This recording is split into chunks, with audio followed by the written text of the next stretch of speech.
show the video, maybe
My name is Rodrisha Rusaw. I am the Executive Director of the Ordinary People Society located in Dothan, Alabama, also a proud board member of Alabama Forward. The Ordinary People Society is the longest criminal justice and voting reform organization throughout the South, and we've actually been involved in restoration of rights for those that are formerly and currently incarcerated for 22 years now. We have been challenging legislators on particularly the issue of redistricting, what we're speaking for that same amount of time. but most of our increased work has happened over the last several years since the last redistricting cycle just passed. Prison gerrymandering is very important to redistricting because the process of prison gerrymandering is that there are district lines that are being drawn around highly populated areas where prisons are located in the state of Alabama, such as Limestone Prison. And so when those district lines are actually drawn around those prisons, it counts that population within that county. And as we know, in 2008, as I stated, that Glasgow versus Allen won a lawsuit that those that are incarcerated in prison that do not have a crime of moral turpitude can actually vote. So it is a myth that folks can't vote while they are currently in prison. And so what happens is that when these folks vote, they're not being counted actually where they live. They're being counted where they're housed, particularly in that district, due to the lack of education. And so that increases the vote in that particular area. And so what we're fighting against is prison gerrymandering, making sure that those districts are not inflating the vote through the prison population and that they're able to vote particularly where they actually live in. I'm Jay Gregory Clark with Faith in Action Alabama. We want the voices of every Alabamian to be heard, whether they're free or incarcerated, no matter what their race, religion, or orientation may be. We want every voice to be heard. We have an opportunity to right some of the historical wrongs that have plagued Alabama. Today, we have an opportunity to make the landscape of democracy a little more inclusive. I'm Dr. Adia Winfrey, co-founder and executive director of Transform Alabama. I got involved in redistricting work beginning in 2021 because I had recently run for Congress in 2020. I was a Democratic nominee in Alabama's 3rd Congressional District. And because of everything that was going on at the time, COVID, the social unrest within our country, we used my congressional campaign as an opportunity to do political education throughout the 3rd Congressional District. County for county, the 3rd Congressional District had the lowest turnout in the state. And so we used my campaign as an opportunity to talk about the importance of each vote. And so that opened up the door for me to have these relationships throughout the 3rd District and just really talking about voting and what the lines look like. And so when the opportunity to continue that political education came with redistricting, with the public hearings, Transform Alabama jumped in. We actually formed after my congressional race in 2020. I think having 2 Black majority districts is an opportunity for people to feel heard, for Black Alabamians to feel that going to the polls is not just an act of duty, but is actually an act of democracy. However, lines are not what win elections, votes do. So while I am very much, pushing for 2 Black majority districts, and I recognize the importance of that, if people don't go out to vote, it doesn't matter what those maps look like. The number one thing is making sure people know that their vote matters and that they get out to the polls. My name is Travis Jackson. I'm with the Black Lives /Voters Matter Coalition, and I'm also with Rolling to the Polls. We are a group of like-minded people that ensures safety and security for voters as we take them to their designated voting polls. For me, it's very personal because I've dealt with voter suppression or being misguided to the wrongful voting location when I started to exercise my right to vote in the state of Alabama, especially in the district where I'm at. I'm a firm believer that all voters cannot matter until Black voters matter. I am here in full support of the Milligan family when it comes to instilling a second majority minority congressional district. I'm a firm believer that the current map that we had that was made in 2022, it prohibits Black, Indigenous, and voters of color from exercising their fundamental right in which many civil rights activists fought for in the early 60s. Hey, my name is Ronald James Jr. I'm from right here in the great city of Montgomery, Alabama. I am the regional organizer for Black Voters Matter, and we are here to represent Black voters in the opportunity to gain another Black majority congressional district here in the state of Alabama. So letting people know that, Black voters matter, that we're here, that our voices need to be heard, because when we vote, that we win.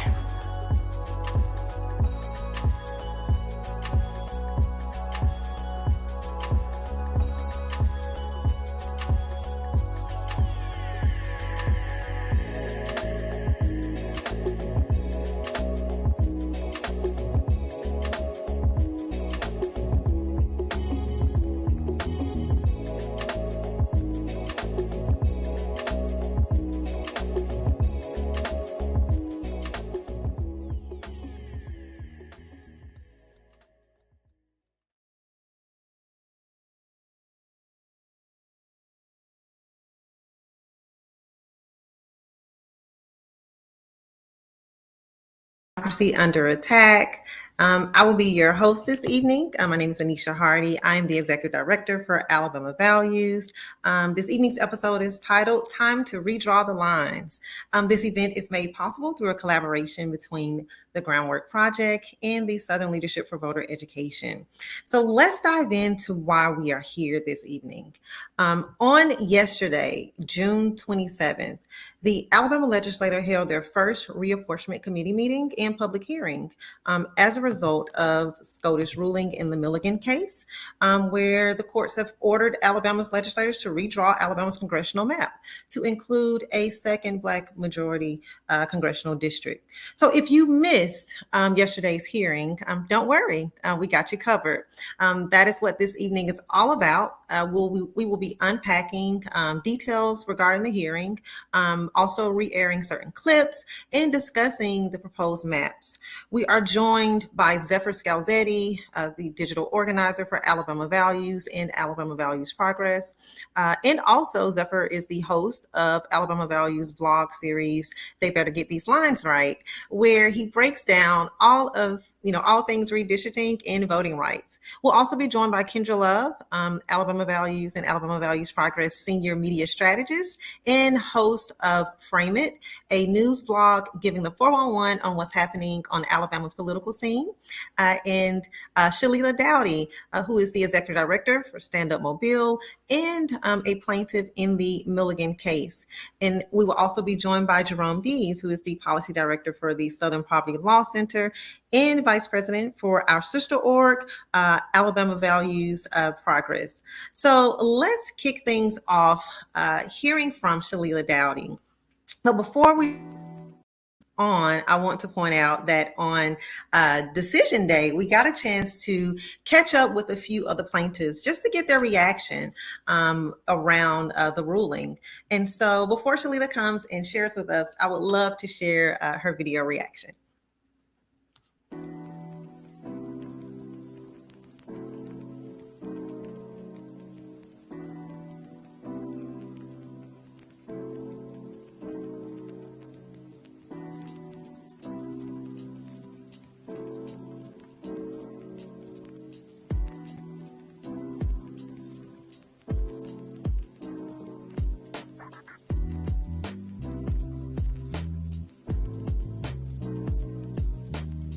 Is Shalila Dowdy. I'm from Mobile, Alabama, and I am a plaintiff in the Allen versus Milligan U.S. Supreme Court case. I represent the 1st Congressional District of Alabama, and it's been an emotional experience being a part of basically fighting for Black voting political power within Alabama. So the Supreme Court decision came down, and I found out about the ruling a little after 9 Central Time. And ironically, on this day, I actually slept in, and I'm normally up early. But one of our attorneys called and gave me the good news, so I was excited to hear that. I was surprised, just given the way that previous decisions have been decided upon from this court. I was surprised because I had the mindset that we were going to be in this fight for the long run. But I'm happy with the news. I'm happy for Black voters in Alabama. I'm happy for Black people across the South, because this isn't just a win for Black Alabamians.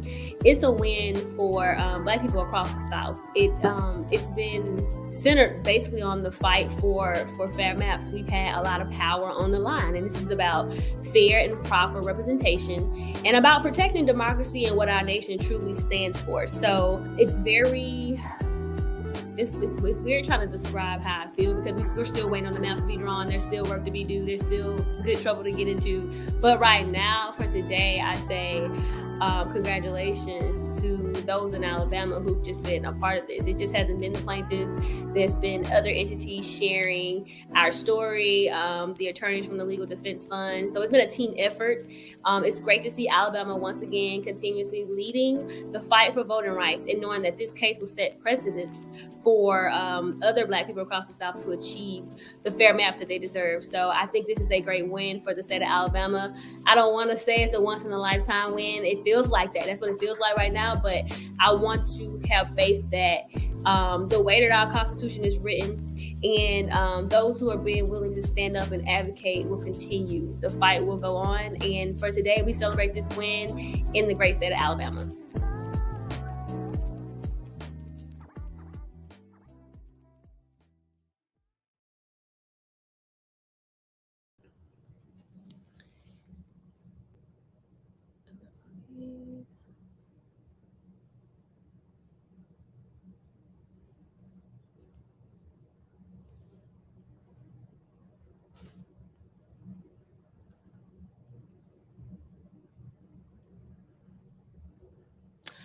So I'm here to talk about just redistricting as a whole in my experience. So I got involved in redistricting in 2020 after the maps were, after the census count occurred, and I was a crowd fellow. And so basically with that, it entailed me going around the southern region of the state and informing people on the redistricting process that was coming up and encouraging citizens to play a role in the map drawing process and to encourage people to get involved in the public hearings that we were having across the state.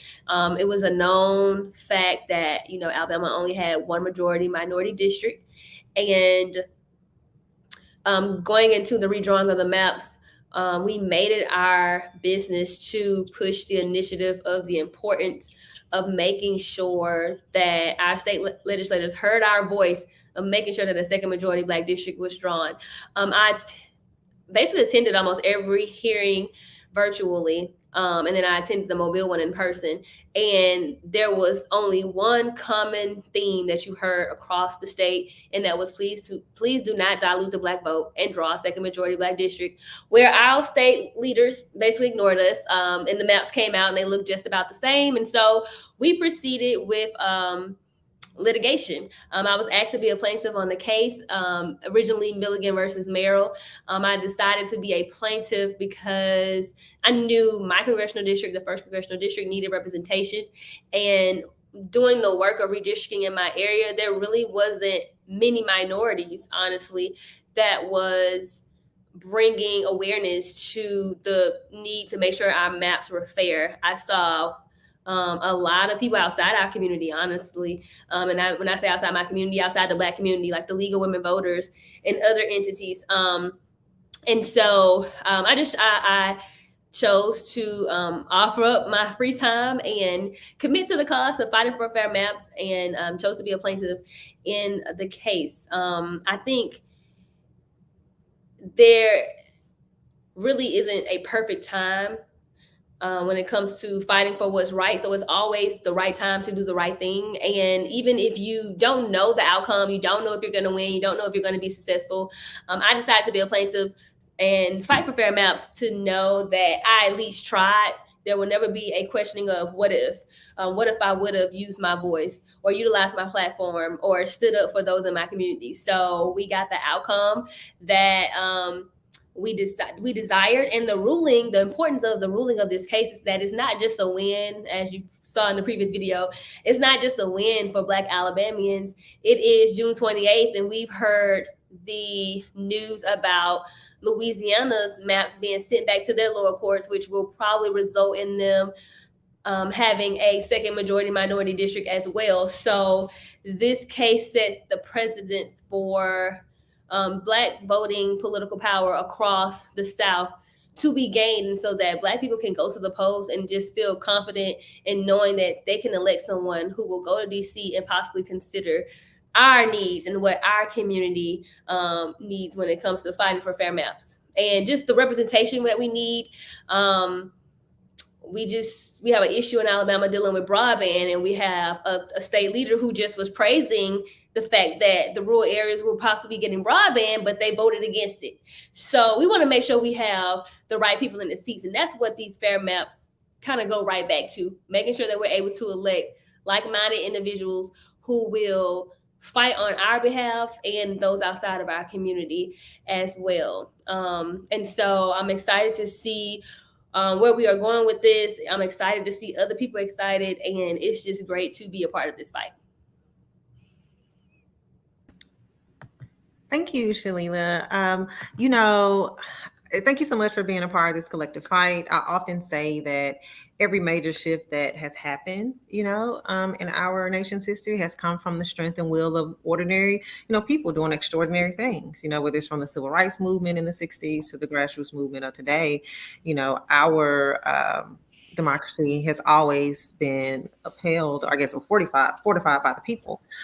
So before you go, I did want to put one question out there. I know you also served as a crowd fellow. That I know Stand Up Mobile does a lot of work around, voter engagement, education. Could you maybe just briefly provide some context of the very lived voting realities for Black people in Alabama, whether it's through voter suppression, and I feel this is important context, so that as we go through these hearings and we hear about these proposed maps, and we look at the percentages, it's important to, we look at the percentages. It's important to also to acknowledge the barriers that exist in a lot of these, marginalized and disenfranchised communities. That's a great question, and I definitely meant to hit on that. As a Black voter in Alabama, it's kind of discouraging knowing that, okay, we have fair maps, but there are still tactics in place hindering us having fair and equal access to the ballot box. And so we just saw, I forgot the name of the bill, but we just saw with our last legislative session. HB 209? 209? Was it the absentee ballot bill? I was talking about the absentee ballot one. And so we just saw, we had state legislators who want to make it a criminal offense for individuals to help others fill out the absentee ballot. And I know personally from working on previous campaigns, there are a lot of elderly people who don't have access to printers to make a copy of their ID, because that's needed when you mail in your absentee request application. There's people that just don't understand the process. They don't understand that if you get it notarized, you don't necessarily need 2 signatures. And so it's important for us to continue to be able to do this work. I feel like the bill that they were trying to push was a attack against Black and brown voters and voters who belong to a particular political party. And so it was a way to try to diminish our vote and weaken the power of our vote. Alabama also does not have official early voting. We have to have an excuse when we do vote absentee ballot. And so we see other states, neighboring states like Louisiana and Georgia, where for about 2 to 3 weeks, you can say every day is election day, and you can consistently encourage people, hey, y'all know we got election coming up. You can go to the polls and vote today. But we don't have that in Alabama. Then we have it where voter registration is cut off about 2 weeks before the election. It may seem like, they're just preparing for the election, preparing the rolls. But realistically, when you look at it, that's another tactic of voter suppression. And so even with fair maps, there is still a fight and a battle when it comes to protecting equal access to the ballot box. And so, we got this win, but I think we just need to be reminded to not get comfortable, still know that there's still evil in the working. There's still people working against us. There are still people who know the power of our vote. That's the issue. They wouldn't be trying to implement tactics that can fall within the suppression realm if there was no power within our vote. So I just want to remind people that there is power in our vote, and it can be seen from those voter suppression tactics that do currently exist. Thank you. Again, thank you so much, Shalila, for joining us. And we're going to transition to the next portion of this evening's briefing. And we're going to hear from Kendra Love. And Kendra's going to dive into yesterday's reapportionment, take a deeper dive into yesterday's reapportionment committee meeting and public hearing and recap some of the key moments for us. Super excited about this because she'll be doing a live recording of Frame It, of the vlog. So we'll kick it to Frame It.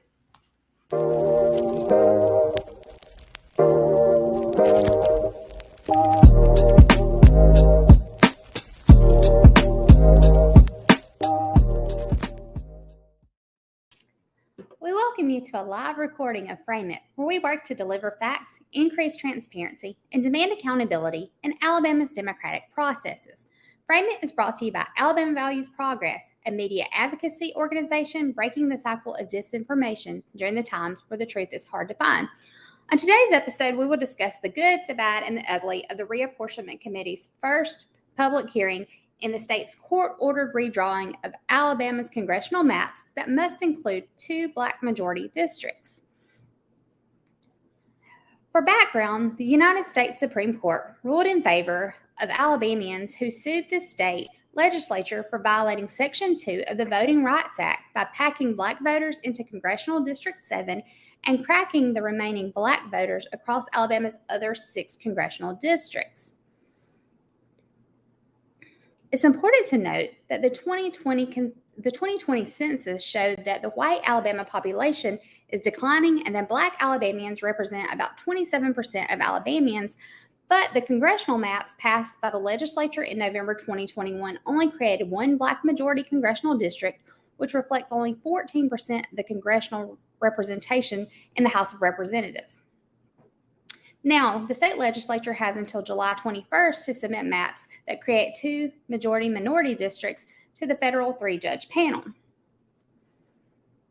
Tuesday's Reapportionment Committee meeting got off to a rocky start when it held elections for co-chairs of the committee. Mr. Chairman, thank you for the...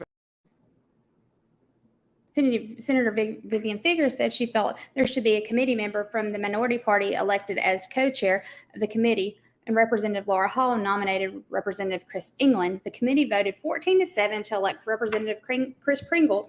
So let's take a look at that clip from that exchange. Mr. Chairman, thank you for the recognition. I think in light of us having coming back here for this reason of redrawing the congressional lines for the state of Alabama, coming from the court case, I think that it's important that we show diversity in our chairmanships. And I think it would send a great message of, in the spirit of fairness and in the spirit of bipartisanship, that we have 1 chair from the House who is 1 chair from each House, if you will, be a minority. And I would like to yield to Representative Hall for that nomination for the House co-chair. And I'd like to nominate Chris England. I second. We have a motion and a second. We have a motion to close nominations on the House co-chair. So moved. We have a motion and a second. Now we have do we just want to vote on the House? You want to vote on the House first? And then vote? I'd like to have a roll call vote, Mr. Chair. We have a roll call vote on the House co-chairman. The clerk will call the roll, and you'll announce. The members will announce who they're supporting. Mr. Chairman. Yeah. Point of order. Who are the candidates that? It would be me and Representative England. Okay, so the vote would be mentioned Representative England or Representative Pringle? Yes, for the House co-chair. Then we'll elect a Senate co-chair. Thank you, Mr. Chairman. And I'm just asking that one would be a minority and the other one would be a majority, or if you will, one a Democrat and the other one a Republican. I second. Well, you heard the motion. The clerk will call the roll, and the members will announce their vote for either Pringle or England. Senator Barfoot. Representative Pringle. Senator Bell. Representative Pringle. Senator Chastain. Representative Pringle. Senator Figures. Representative Chris England. Senator Livingston. Representative Pringle. Senator Orr. Representative Pringle. Senator Roberts. Representative Pringle. Senator Schofield. Representative Pringle. Senator Singleton. Representative England. Senator Smitherman. Representative England. Senator Williams. Representative Pringle. Representative Allman. Representative Pringle. Representative Boyd. Representative Chris Carnes. Representative Klaus. Representative Pringle. Representative Ellis. Representative Pringle. Representative England. Representative England. Representative Hall. Representative Chris England. Representative Jones. Representative England. Representative Laverne. Representative Pringle. Representative Pringle. Pringle. Representative Reynolds. Representative Pringle. There's 14-7 for Pringle. So not only did the reapportionment committee elect a co-chair that was a white man from the House of Representatives, in their second attempt to have a black voice as co-chair on the committee ordered by the court to draw 2 black majority districts, Representative Laura Hall nominated Senator Bobby Singleton. And when the committee voted, they also voted 14-7 to elect Senator Steve Livingston as the co-chair from the Senate. So that doesn't really paint a picture that white legislators have learned anything from losing a case at the high court. If that wasn't bad enough, Representative Pringle presented guidelines for the committee to vote on at the July 13th meeting. But get this, the guidelines are the exact same guidelines that were used for the 2021 redistricting cycle. And y'all, Representative England asked about making changes to those guidelines, given the fact that those guidelines are the ones that landed the legislature in court. So y'all got to listen to this clip as well. Will be presented to the federal court in Birmingham on August the 14th. And then we'll have a hearing in Birmingham when the court schedules it. But this is just one of many steps that we have to go through on this process. You want to do the let's just talk about it. All right. Everybody on the committee has been given a copy of the guidelines. We ask you to please review those guidelines. Since today is just a public hearing, we're not going to adopt anything, but we do want to we want you to read the guidelines, review them, and we'll discuss them and we'll vote on them in the next meeting. So that gives you plenty of time to look at them and review them. Mr. Chair. Yes, ma'am. So am I looking at what's the heading at your guidance? Reapportionment Committee Redistricting Guidelines. What's the date? Do you have a date on there? May 5th, 2021. Yeah, they're carried over from the last adopted guidelines. That's the reason we want everybody to read them and look at them. Mr. Chairman, Yes. I'm looking at these, but they seem to me to be the, Will you please turn your microphone on? I thought I had it on. No. There you go. Thank you so much, Mr. Chairman. I'm looking at these dated May 5, 2021. These are the ones that we had last time. My question is, how do these differ in any way from those we used before, if they're the same or what? They're the same. We gave you the ones that we had to adopt it last time for your review and input, and we're going to talk about them and vote on them next time. Well, I'm saying this because I already had a copy of these from last year, and I just wanted to make sure that I'm on the right page. Yes, ma'am. Start off right. Yes, ma'am. In unity. Instead Yes, of ma'am. the way we are. Thank you. We're not hiding anything. These are the existing guidelines, and we want everybody to look at them and review them, and we'll talk about them next time.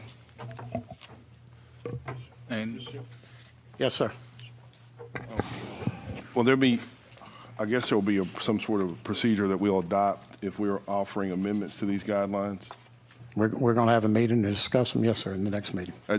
It would seem to me that it would be important for us to try to change the procedure, considering the initial procedure got us in a little bit of hot water. So maybe over the course of the next couple of weeks, we could take a look at these guidelines and see if there's some things that need to be tweaked so we can avoid ending up back in court for doing the same thing and expecting a different result. So do I need to submit any changes to these guidelines in writing prior to the next meeting, or do I need to wait till we get here? It would be helpful, yes, sir. That way we can have the lawyers review the changes to make sure they're compliant with the Constitution and Section 2 of the Voting Rights Act.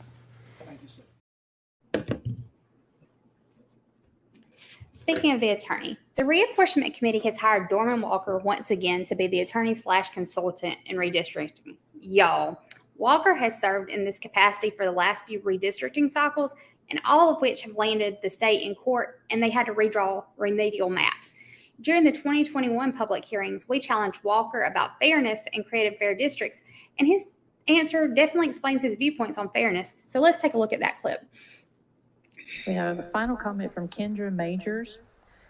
In the earlier hearing, you vaguely touched on the fact that redistricting in Alabama is not really nonpartisan.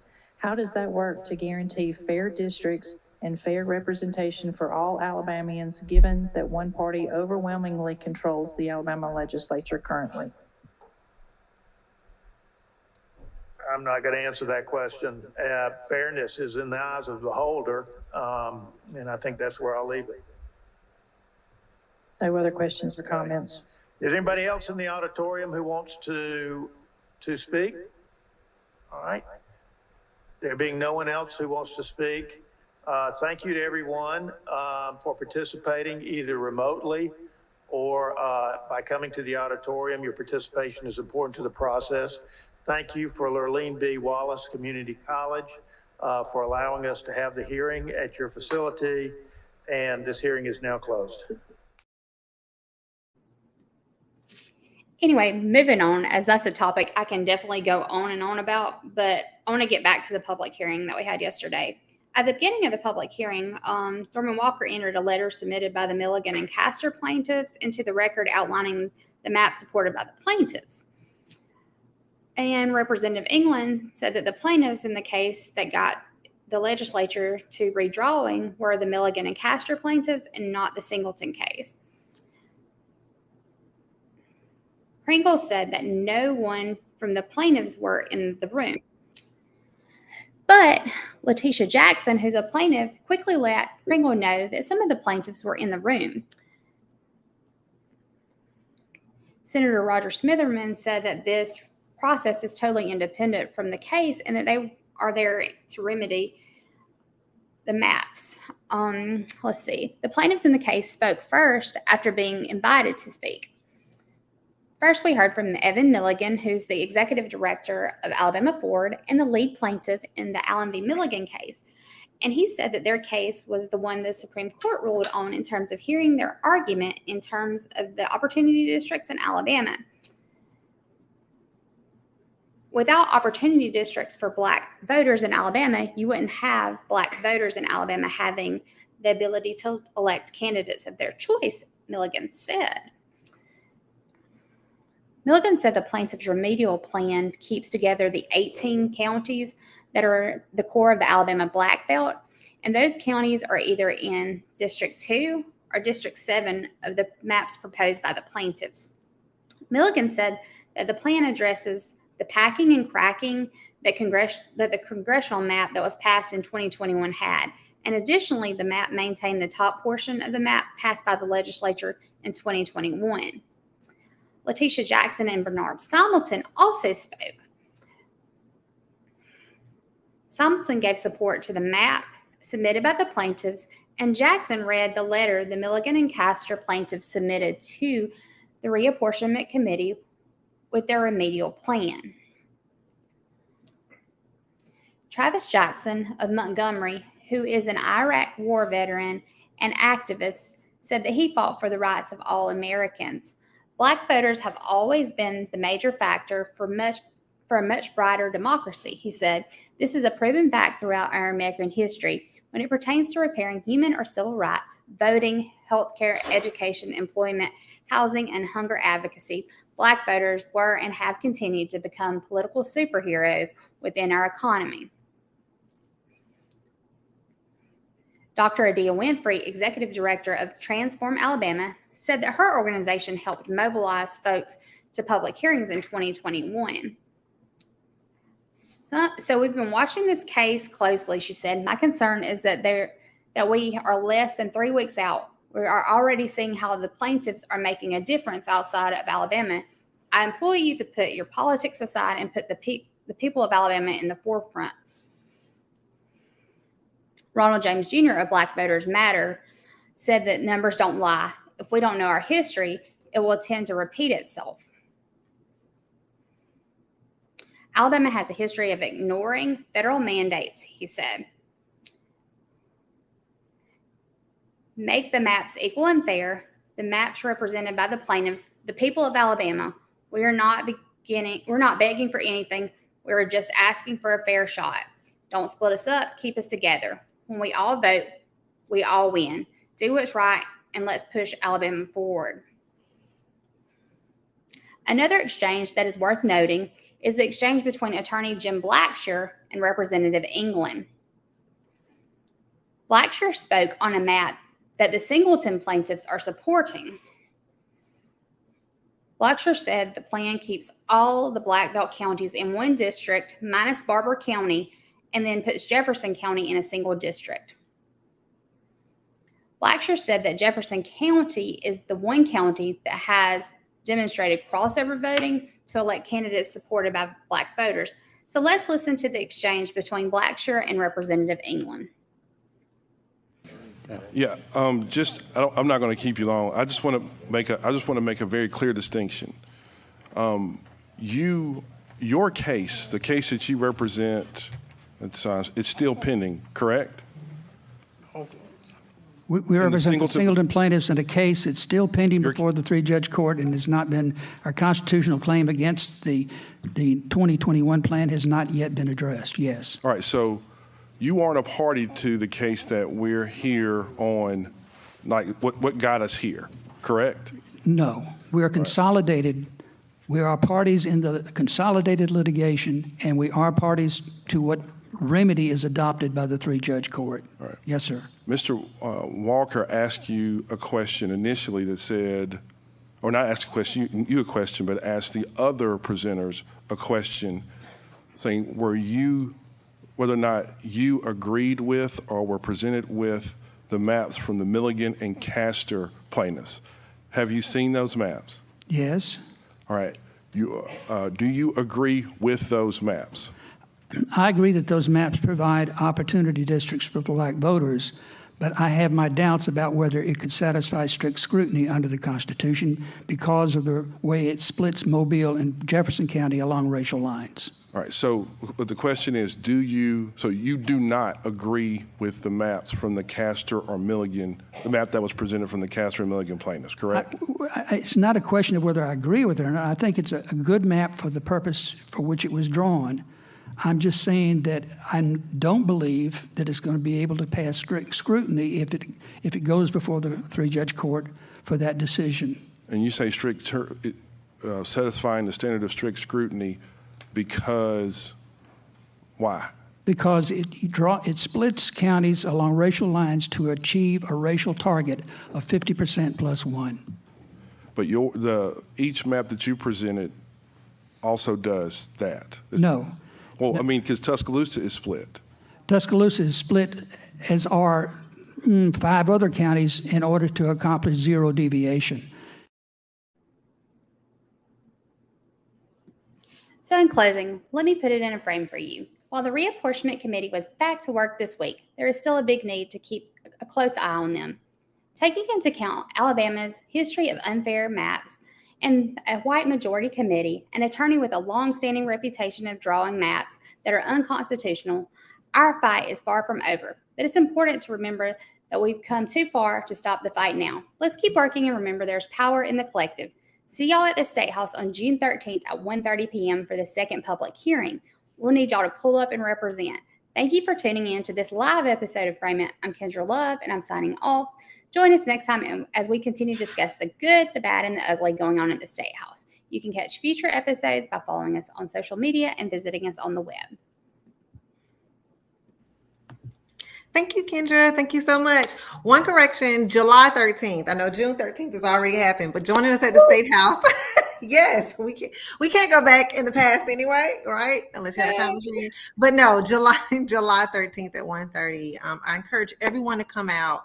That is an opportunity to use your voice and to speak to what you would like to see in your community, right? And then also give this issue a human face, right? I always say, power in the collective and power to the people, right? So again, that's July 13th, the next public hearing. All right. So next, we are going to hear from Zephyr Scalzetti, who's going to dive into the proposed maps. So let's kick it to Zephyr. Hey, y'all. How you doing? Hey, Zephyr. Just waiting for my slides. There we go. All right, y'all. My name is Zephyr Scalzetti, and if you've ever seen any of these episodes of They Better Get These Lines Right, and if you haven't, you should check them out on our YouTube page. at Ala Values. But today we've got a really important topic to dive into, the second redistricting attempt and the maps recently presented to the Reapportionment Committee. If you've tuned into any of our They Better Get These Lines Right episodes, you probably have this next line memorized. Redistricting is our once-in-a-decade process of accounting for state-level population changes across the country, but in this case in Alabama, to draw new district maps from the federal level to the local level, which makes an impact on how funding is distributed for healthcare, schools, and roads, which is why you need to be paying attention to this. This evening, we're doing something special. We're going to talk about how the sausage gets made live on camera. I hope you are as terrified as I am. We'll examine a few of the new maps that have been presented, and we're going to scrutinize a little bit of some of the potential impacts on our electoral system, shed light on the ongoing discussion surrounding this crucial redistricting process. We'll discuss some of the potential effects these maps may have on political power, voter distribution, and the communities within each district. It's crucial to understand the implications of redistricting because it can profoundly influence elections, representation, and the overall democratic process. So let's dive in and explore a selection of the maps presented to the Reapportionment Committee for the second redistricting attempt. It's time to understand the process, voice our concerns, and work towards a fair and inclusive electoral system. If that wasn't enough, I did write out slides, so they better get these lines right, y'all. Let's dive in here. So before we can talk about what these maps and proposed maps look like, we need to talk about what we want to accomplish with maps. What are we looking to see in a fair map? This is by no means an exhaustive list, but just a way to get us all in the right frame of mind to talk about these sorts of issues. What makes a fair map, generally speaking? So what's the goal of this? We want fair congressional districts because we want to ensure democratic representation. We want to promote a balanced and equitable political system. So here's some key objectives, and again, not all key objectives, but some key objectives associated with fair congressional districts. We can talk about equal representation, eliminating gerrymandering, compactness and contiguity. Compactness is how close together things are, like if a district is mostly oval or square, and contiguity means that the district is connected, not like little islands everywhere. Promoting competitiveness, preserving communities of interest, and long-term stability. So let's dive into those concepts just real quick. So equal representation, we can also label this one person, one vote.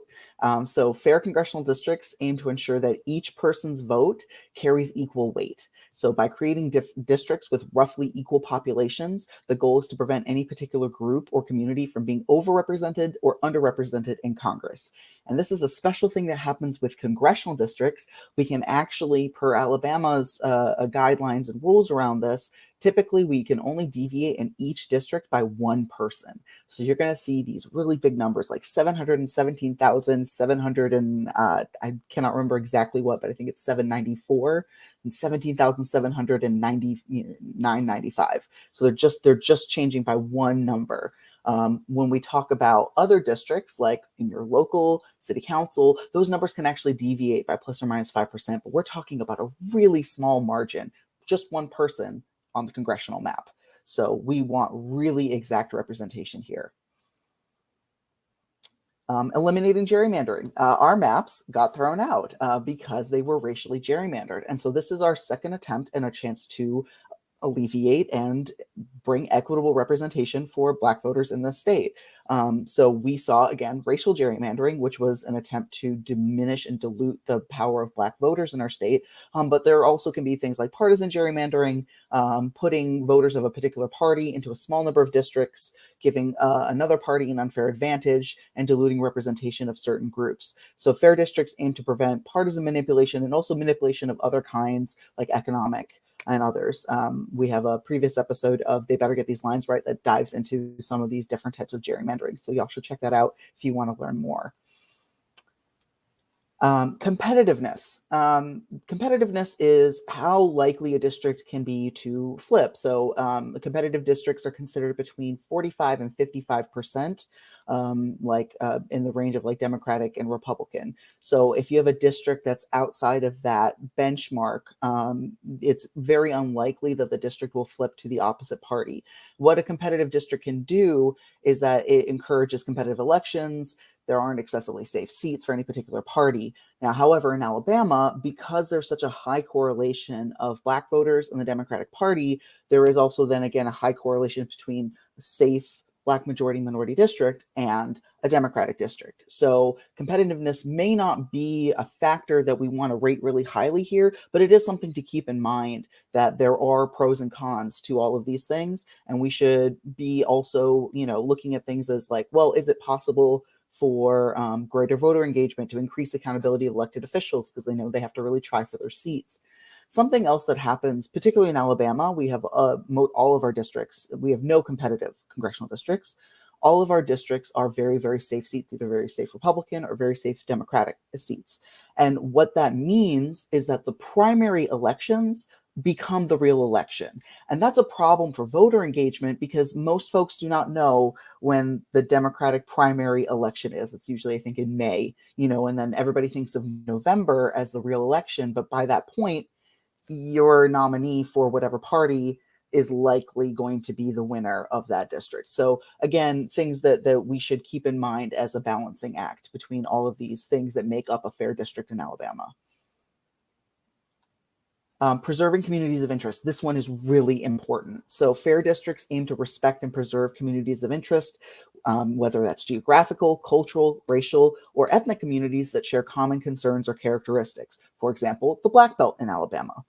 By keeping these communities intact within a single district, fair redistricting can ensure their effective representation and prevent fragmentation or cracking across multiple districts. Cracking is what happened to Alabama's racially gerrymandered maps, the previous ones that were thrown out. Okay, and lastly, long-term stability. So this is not, I would not in any way put this as like top of my list, but this is something to keep in mind, which is that if you are if you're drawing a congressional map, you want to draw a map that you think can stay as a map for a long period of time, not just to the next census date, but you want to look ahead a little bit. If you think about it, if you've lived in, for example, myself, I've lived in Congressional District 7 the entirety of my adult life. That has recently changed because I've moved. But, if I were living in my old apartment and all of a sudden I lived under a whole new congressional district, that's a bit of a sea change. You don't want that to be happening to people every 10 years. You don't want them, ideally, populations do grow, things do change. So this is, again, not a hard and fast rule, but you want to think about some of the long-term. How are people moving around the state? What areas are exploding in population? And you want to kind of try to keep that in mind because, again, this is a good way to increase not only voter education and voter engagement, but also to allow whatever official is representing that area to get to know their constituents, to get to know the needs of their area, and to get a sense of like, well, this is what District 7 needs. This is what District 2 needs. This is the economic, impact of District 1. It gives them a chance to be involved with these communities. Okay, so let's dive into some of these maps. So I'm going to blow through some of these first couple ones really quickly. There are currently 12 maps officially filed that are on the alabama.gov website that you can go and see for yourself right now. The reapportionment tab is a little tricky to find, but it is there. The plaintiff maps are named such. They're named plaintiff maps 1 through 11 because these were maps that were filed alongside the court cases, the Supreme Court cases, to try to get Alabama fairer maps. And so these maps were filed as examples of, hey, it's possible. Here's a blueprint for how to do this. You don't have to adopt any of these maps specifically, but these are just we've got so many examples of ways that you can do this fairly. So plaintiff maps 1 and 2 both feature 2 majority Black districts. So 2 districts that are 50% or greater Black voting age population. This is a term you might actually hear. We're not just talking about Black people. This isn't a district that is just majority Black. It needs to be specifically majority Black voters. So 18 years old and older. It is sometimes shortened to BVAP. But I will try to say it out this entire time. So these are plaintiff maps 1 and 2. And here are plaintiff maps 3 and 4. Also have two Black majority districts of 50% or greater for both of these maps. Now, when we get to plaintiff maps 5, 6, and 7, I've grouped these together because these maps have one district that is, I believe, like in the 52 to 54% majority Black district, but the second district is what we might call an opportunity district. Now, in this case, for these three maps, that opportunity district is like 47 to 49% Black voting age population. So that's very close to 50. You know, they do still make up a majority. They're the majority ethnic group like in that area and in those maps. So it's the reason it's called an opportunity district is because there's an opportunity for Black voters to elect the candidate of their choice. It is somewhat of a misnomer that what the Supreme Court said was that we have to have two majority Black districts. What they said is that we have to have two majority Black districts or an opportunity district that allows Black voters to elect a representative of their choice. And there's no specific line that's saying like this amount of Black people, this percentage is what we need to have. But we need to keep in mind, like Shalila said earlier, that voting as a Black person in Alabama has a long and storied history of being disenfranchised, being difficult. And so what we really would like to see is a map that has more Black people in it than less. So really either being 50% or greater or very close to that line. Just very close to that line. So these maps are technically under 50%, but they are very close to that line and very likely would give Black voters the opportunity to elect a candidate of their choice. Okay, should not be there like that. Sorry. The Moon Duchenne maps. These were filed with the Milligan case. These are 4 example maps. And what you can see, these maps also have 2 Black majority districts, greater than 50%. But what you can see is that these maps actually all have much more compact scores than any of the example maps we've seen so far. You can see districts 4 and 5 look much nicer than we've seen on our maps. And I will tell you that our maps have looked, how our congressional map looks currently, they have roughly looked like that skeleton since the 70s. And before the 70s, we didn't redistrict. So that's essentially the same kind of map. So this map, this general type of map would represent a new way of looking at our congressional maps. And remember what I said about stability, the maps that we adopt now, we are likely going to be locking in that shape or that general structure for the long term. So if we think about not just the next 4 years or the next 10 years, thinking about what we want to see in the next 2 redistricting cycles, for example. Is it something that is more compact, that has fairer districts across the entirety of the state, or do we just want to fix the Black Belt? And this is the map. This is the Voting Rights Act plaintiffs map. So the Milligan and Castor plaintiffs have all come together and they are endorsing this map as the map of their choice. This map does have, again, 2 majority Black districts. So I've blown up the stats for y'all so we can talk about this map for a minute. The map is, the one district is 50% BVAP, Black voting age population, and District 7 is 54% BVAP. So 54%, the District 7 was 56%, I believe, beforehand, which was considered packed because of the lack of a second district. You could argue in this case that there might be a few more Black voters in District 7 than you may need, but honestly, I don't think 54 would be packed. I think that's a safe district. So some of the pros and cons of this map, obviously pros, 2 majority Black districts, 2 probably safe majority Black districts, 50%, 54%. Seems pretty likely that Black voters will have the ability to elect the candidate of their choice. Some of the downsides is this lack of compactness in districts 4 and 5. In fact, from here up, this map is identical to all of our previous congressional maps. So all of the changes have essentially happened from here down south. Now, granted, a lot of great changes from the middle down south. Now, that being a lack of change up here, you can also argue that as a pro. Remember, the stability arguments goes both ways. On one hand, we could get more compactness. On the other hand, this is now keeping core of previous districts. And so folks who have already been in districts 4 and 5 are staying in districts 4 and 5. So you can really make an argument either way. And this is, again, about balancing the different parameters of what makes a fair map. And this is why showing up to the public hearings are important, y'all, because it's important to talk about what you want to see for your community. And this is the CLC Singleton map. Now, what's interesting about this map is that this map was kind of snuck in a little bit. This map was not in the packets. When we walked in, there were all these papers laid out, all of these printed maps, all these bright colors. We all picked up, these pieces of paper, and this map wasn't on there. But the committee actually called up the lawyer who had argued for this map. This was a map that was also filed as an example map. It's just, hey, here's another way that we could do this. But it seems like there are some representatives who are really gung-ho about this map. So I just want to talk about this really quickly.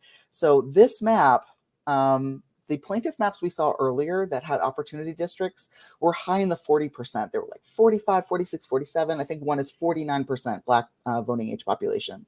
This map has 2 opportunity districts. So there actually isn't any, there's no majority Black district on this map at all. None.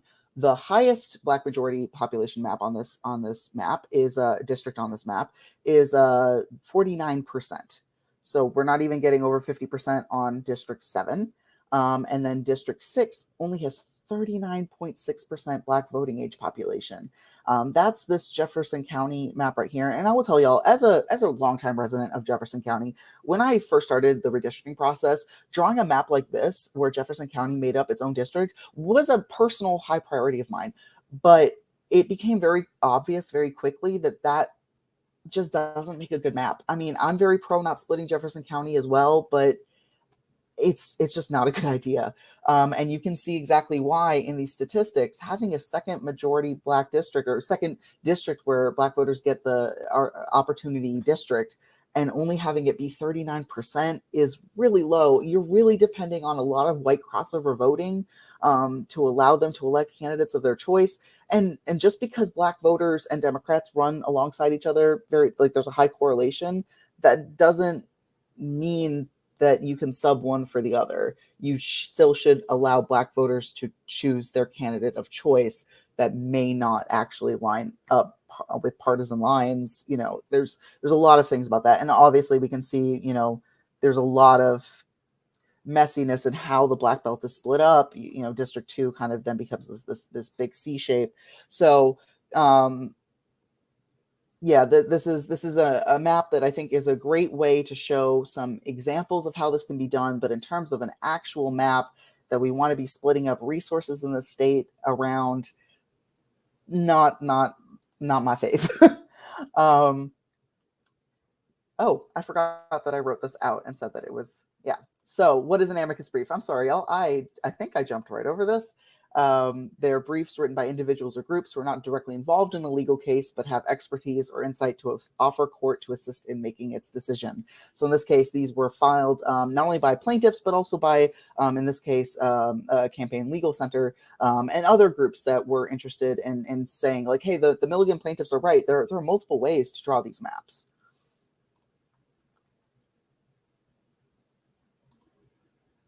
I forgot that I wrote these out, and then I just said them. So now you have the pretty things. All right, timeline. We're closing this out. The deadline for all proposed maps to be submitted to the reapportionment committee is July 7th. Representative Pringle said that they've gotten submissions from as far away as France. So I'm not sure who in France is very interested in Alabama redistricting, but cool. Bring them on. The next and last public hearing and committee meeting is going to be on the 13th, July 13th, like we said earlier, at 1:30 p.m. in the State House. That's a Thursday. On July 17th, the special session will begin. And on July 21st, the new congressional map is due to the district court. So until next time, y'all, they better get these lines right. And if they don't, the Northern District Court of Alabama will have something to say about it on August 14th. So thank y'all.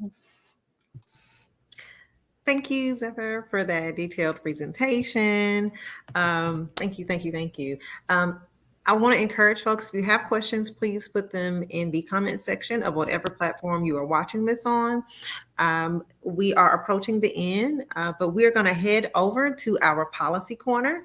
We will now hear from Jerome Dees, Policy Director for the Southern Poverty Law Center, where he will briefly discuss, just where we are in the process and what we're trying to achieve. And then also touch on, you heard some terms, opportunity districts versus minority majority district.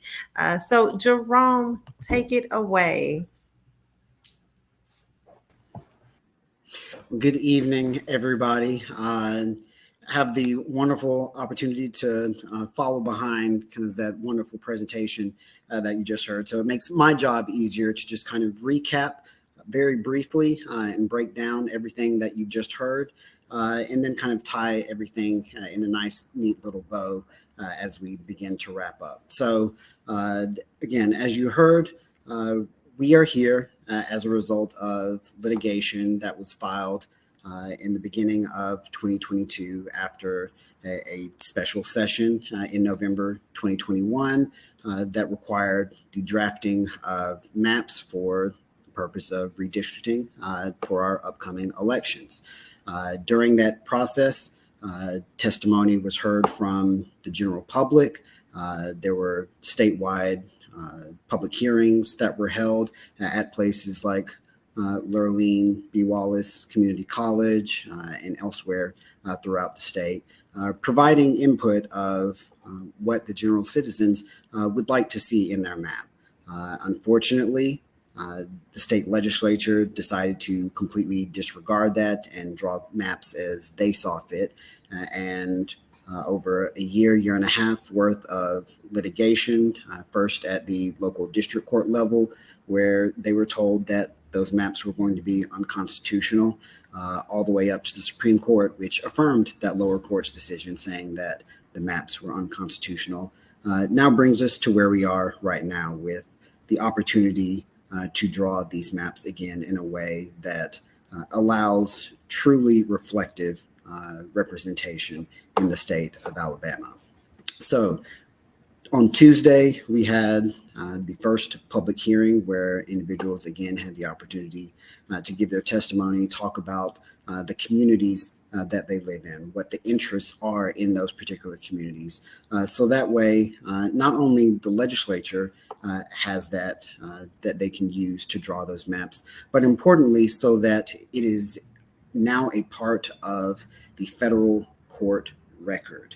So as we look towards July 13th in that second public hearing, what I would do is strenuously encourage anybody that is able, either in person to attend, or if you can't attend in person, to write out testimony and submit it to the email address that was provided, which I believe is districts@alsenate.gov, and share with them the specific types of things that you would like to see in a map and why that is important to you, because that will become a part of the court record that the federal court will take into consideration once the maps are passed during the special session, which will be from July 17th to July 21st. And then those maps are presented to the federal district court here in Birmingham, Alabama. They will look at those maps, but they will also pay attention to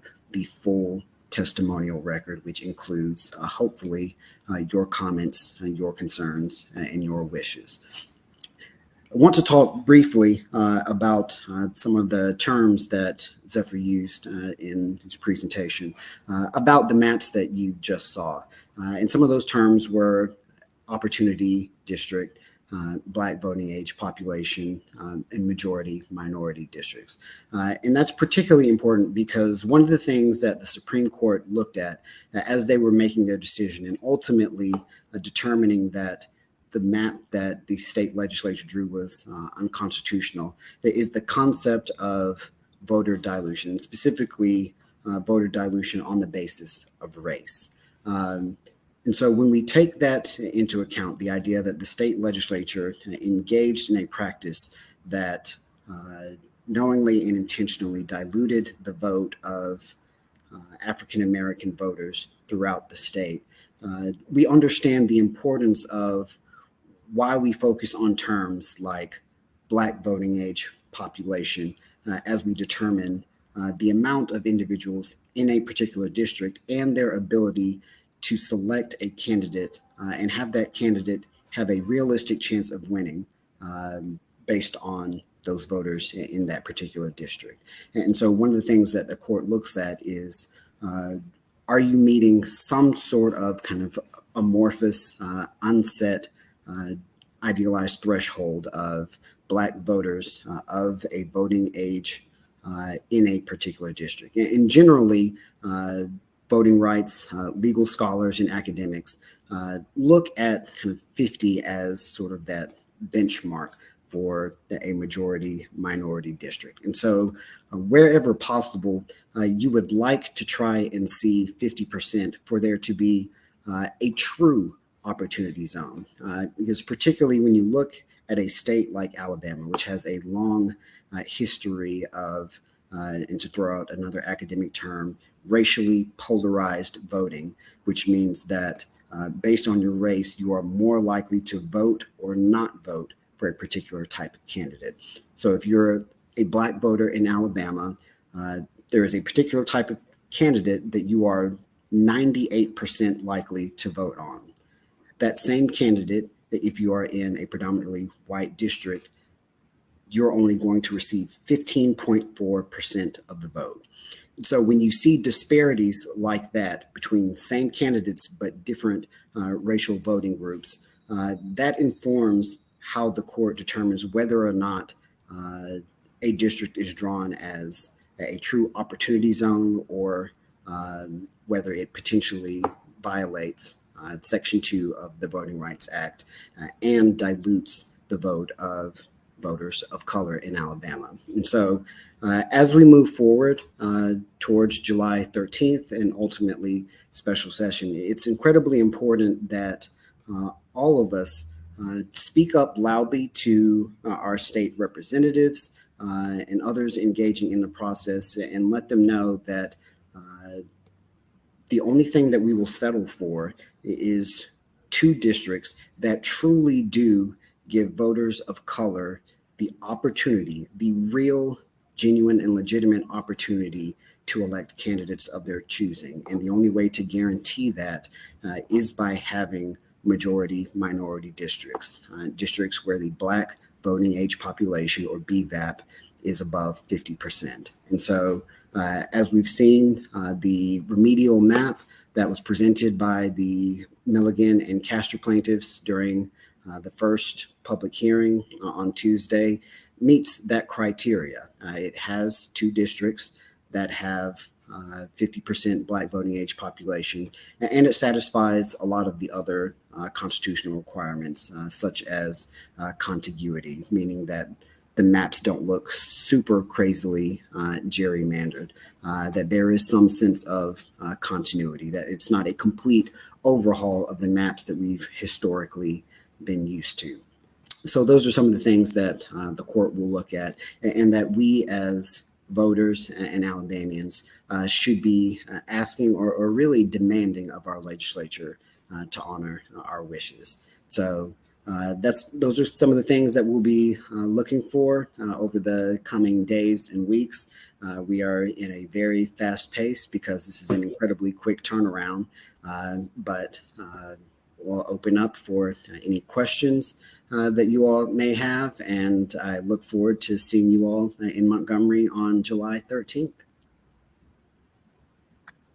Thank you. Thank you so much. Thank you. Thank you so much, Jerome, Zephyr, Shalila. Thank you all. I don't think we have any questions. We do have some comments in the chat. Thank you. Yes, thank you. Thank you all. So thank you for sharing this insightful information. I want to point out, I do want to close us out and say that this fight for voting rights, and for fair maps, it has gone through many stages, with organizers and advocates mobilizing on the ground, and then it moved into the courtrooms through litigation where legal advocates, continue to fight to overturn these unfair maps. But The fight is not just on the streets or in the courtroom. It is also in the committee meetings and public hearings. So I encourage everyone to attend, whether it's virtually or in person, the upcoming reapportionment committee meeting on July 13th at 1:30 p.m. That is the deadline to speak up. Your presence is crucial. Simply put, the people, we are the heart of this fight. The decisions made in these meetings and hearings will directly impact your voting rights and your community's representation. So by attending, you bear witness to the decisions being made. You can hold your representatives accountable and ensure transparency in the process. And by sharing your experiences and expressing your concerns for your community, as I mentioned, you bring a human face to this struggle, to this fight.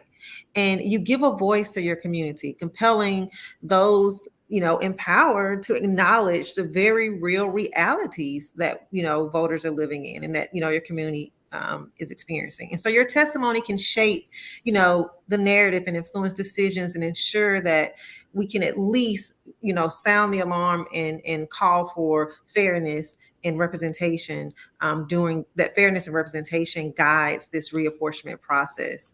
So we will be doing this again also after the next reapportionment or after the July 13th public hearing.